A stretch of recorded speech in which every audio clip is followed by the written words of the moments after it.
This is a mock interview conducted by ForumIAS Academy at New Delhi. The interview panel includes eminent academicians, retired bureaucrats, and other luminaries. The objective of the program is to acquaint the candidate with the format and expectations of the personality test conducted by UPSC.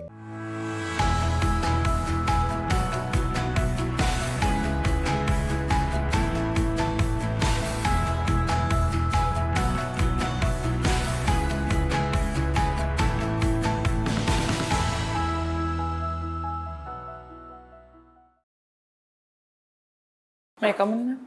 Yes, please come. Good morning, ma'am. Good morning, sirs. Good morning. Please sit down. What is your first name? Chathriya, ma'am. Chathriya. What does it mean?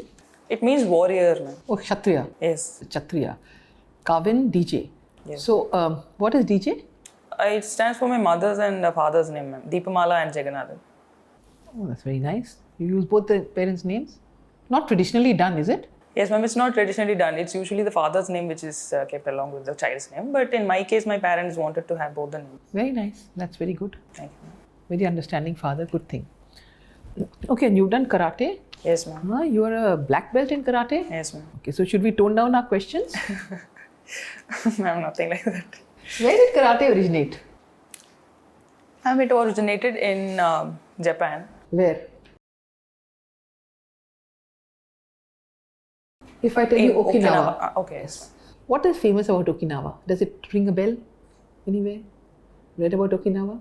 And it's known for the people who have a very long life. So compared to, there are many people who are centenarians who are basically more than 100 years old who are staying in Okinawa. So even there is a book called Ikigai also which is written about people in Okinawa. You like traveling, huh? Yes, ma'am. So where have you traveled?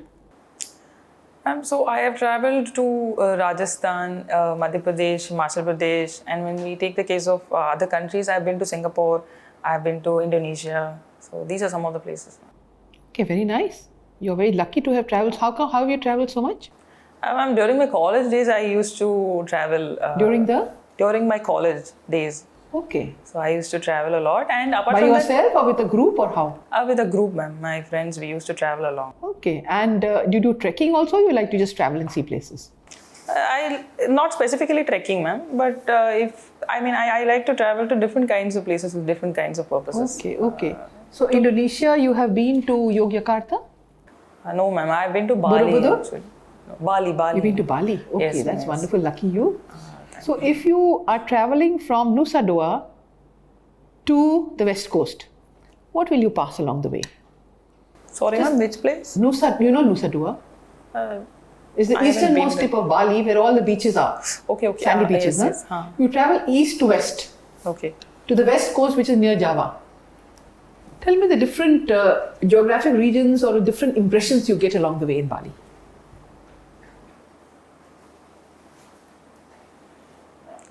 As far as I can remember, we come across a lot of water bodies. There is a lot of greenery. There are a lot of agricultural areas which can come across. Then there is significant scope for the culture also. So Hinduism is represented in. Have you been to a place called Mas? No, ma'am. Have you been to a place called Ubud? Ubud, yes, ma'am. So what is Ubud famous for? For the monkey forest, ma'am. Anything else? No. That is You're what I talking can about Hinduism. Yes. That's very interesting. How come Hinduism is there in Bali? It is actually related to history because there have been a lot of historical linkages between India and.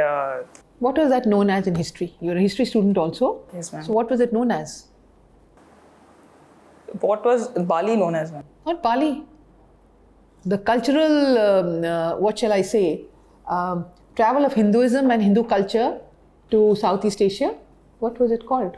What was that region called then after that? And do you recall in which period it happened?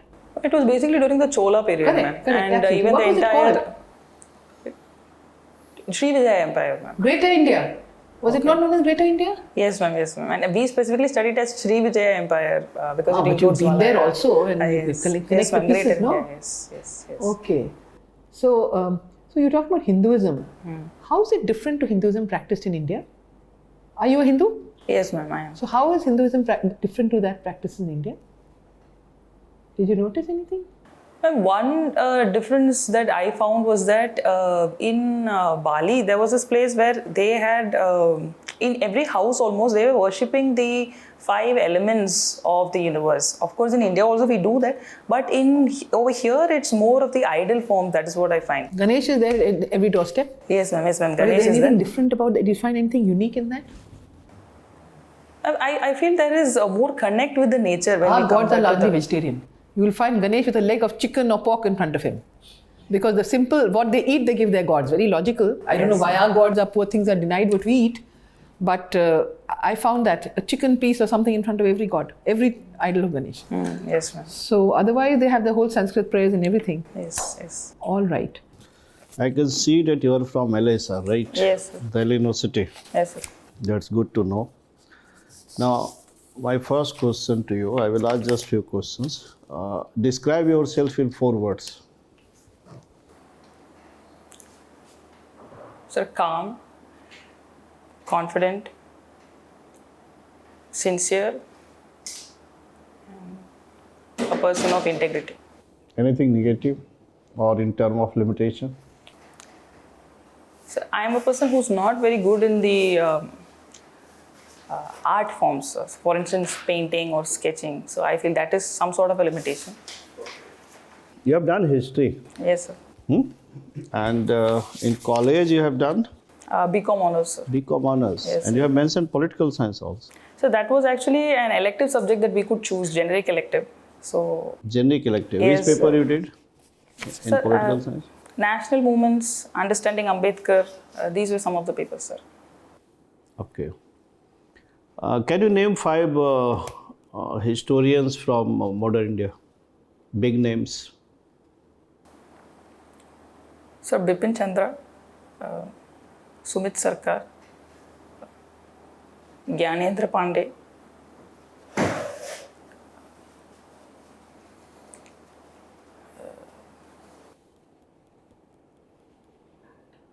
Two, 3 names in ancient India. Sir, Romila Thapar, ma'am.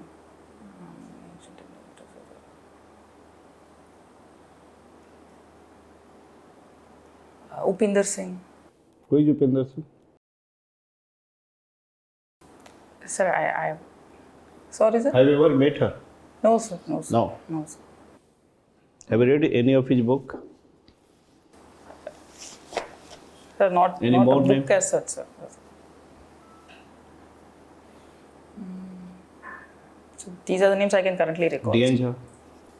Sorry, sir. Jha. Yes, sir. Yes. D.N. Jha. Yes, sir. Anyway. What could be possible interconnect between history and political science?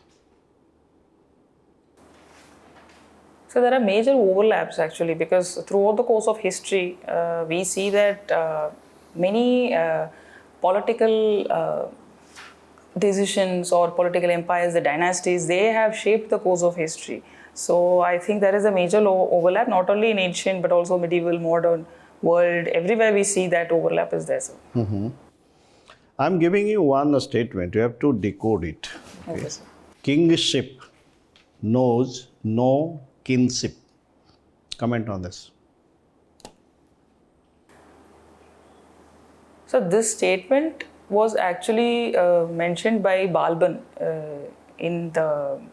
during the Delhi Sultanate, and this was because he, as a king, felt that there are always, you have to be very alert, especially with regards to your own sons or daughters, with your own nobles, with anybody around you, because that is the most sought after position in the whole empire.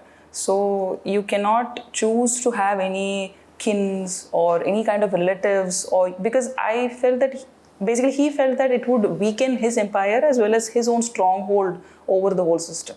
So that is why he mentioned that But in statement. Indian politics, you just find the contrary happening, you know. Everybody is interested in promoting their kinship only. Yes, sir. Yes, sir. Yeah. So they have not learned anything from this quotation. Sir, it's just that I think there are two different aspects which are coinciding. One is that they want their lineage to continue, that hereditary succession that we can find even in the Mughal Empire as well, sir. Okay. But Okay, last question from my side. What future you see of this Ukraine-Russian crisis? Where it is going to finally land up?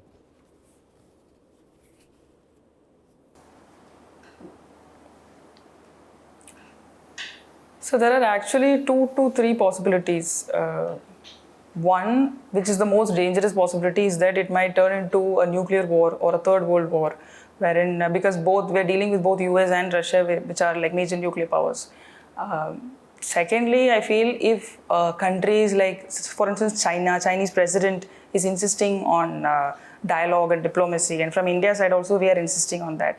If we are able to get through countries like China, India and UN, for instance, if we are able to emphasize on this sort of a dialogue and diplomacy and to make Russia as well as US understand and come to a consensus, then that would be the other side of the possibility wherein everything goes positive.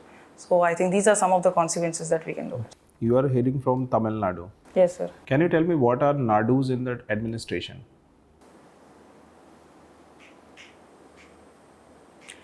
So NADUs are essentially provinces which were there in the Chola period as well as the Pallava, Pandya period, etc. We had other nomenclatures as well used, for instance, Valanadu, Mandalam, etc.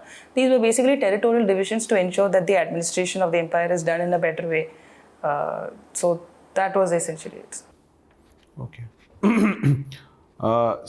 Sangama period has cast an impact in social as well as economic perspective. Okay, what are the social and economic changes were observed during Sangam period?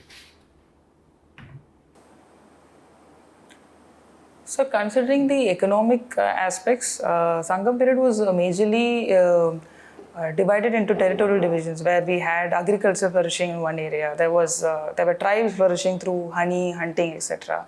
And on the other side, we had some sort of industries also through like weaving, carpentry, painting, etc. So these were the economic aspects, sir. And socially, they weren't much heterogeneously divided compared to the later periods, but still there were certain divisions. For instance, there was the Andanar, then there was the amateur. So, for instance, the ruling class, then there was the merchant class, there was the agricultural community. So these sort of social divisions were there. Then they became more entrenched in the subsequent periods, especially in the Chola, Pallava and other periods. Any particular book in the Sangam literature which depicts these social and economic changes that reflected in that contemporary society? So, Tolkappiyam is a major book, sir. So through that we understand a lot of aspects, social, economic, political, the territorial divisions, and the literature, the culture of the period, everything, sir. There has been a mention of Puhar. Yes, sir. In a particular Sangam literature. Yes, sir. Which Sangam literature is that?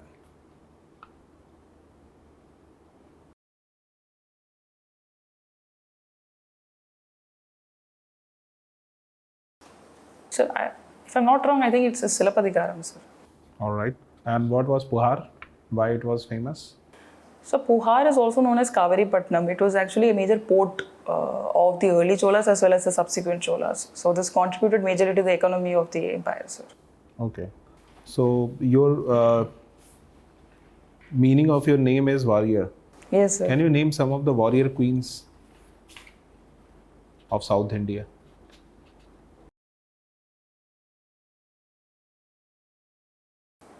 So one is Rani Mangammal, then there is Velu Nachiyar. Then I can also think of Rani Lakshmi Bai, but she's not technically from South India. Yes, okay, one famous queen was Rudramma Devi. Is she fictional character or real one? Sorry, sir, I'm not sure of that. All right. What is the difference between focused meditation and Zen meditation?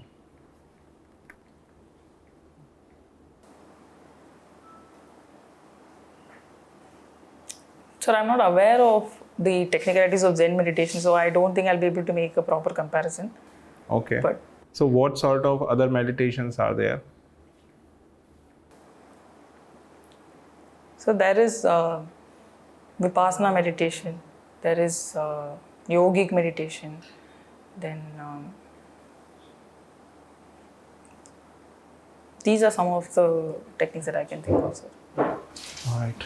You were born in the year 1998. Yes, sir. So tell us what's that important about this year that we all should remember? So one significant event was that Google was founded in the year 1998, sir. So When it comes to South Asian continent, does it ring any bell? India? So the nuclear test was conducted. Yes, sir. Yes, sir. So recently, fissile material cutoff treaty is in news. What is it?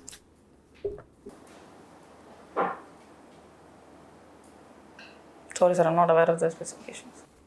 So you see, you have taken commerce. Yes, sir. So, but you see, in India, parents are very hesitant when it comes to commerce and arts, and everybody pushes their children towards science. Yes, sir. So, do you think the culture is still persist, and what needs to be done?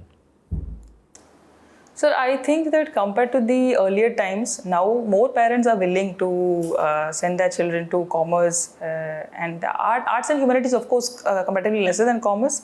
But as specifically to commerce, I feel there are many families who are willing to send them, because also I think the major reason why families or parents were stepping back to send their children to study commerce or humanities was that they were afraid that their children would not be able to avail of any career opportunities. But now we are being exposed to different kinds of opportunities. There is a tremendous growth of technology. There is a lot of changes which are coming up. So even if they take the case of commerce as well, the placement ratio, employment, all of this is increasing. So tell us how technologies have improved the employment opportunities for arts candidates.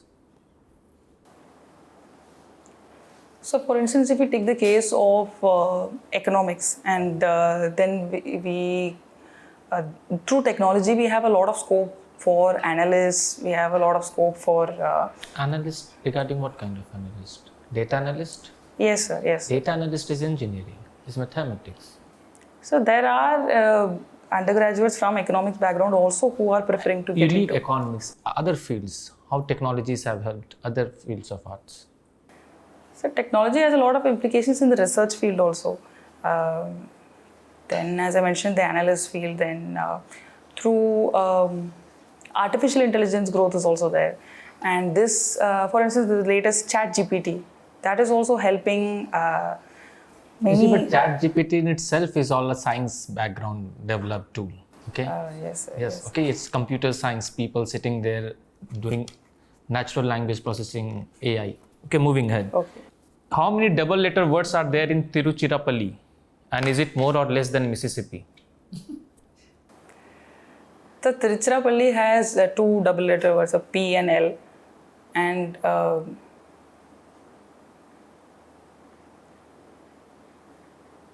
so in Mississippi also it's S and P, sir. So Think again. so there are more I's, it's just that they don't come together in Mississippi. In Mississippi, double S, double S, double P. Okay. Yes, sir. Yes.